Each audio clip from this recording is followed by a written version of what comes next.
Here we have the chest press machine. 3 main points of adjustment. The first one is the back pad. The back pad is going to go forward or back depending on how much range of motion you would like. Right now it's at about a setting of 2. I'm a bigger fella. I am going to bring the back pad a little bit further back. The second part is your seat, up and down. That is going to depend on where your arms are. Okay, so right now at this point with the seat, I'm pretty happy on the height. Okay, my chest pad, I want it to come up a little bit more so that I have a higher range of motion. Okay, from there on, I'm going to check my weight. Is my weight too high or too low?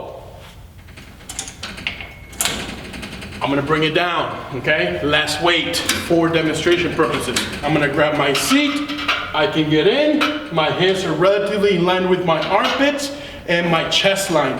From here, I'm gonna inhale and exhale as I press out. Breathing in, control on the way down, exhaling on the way back up. Notice as I bring it down, control, I feel the weight just about to touch and I drive it back up.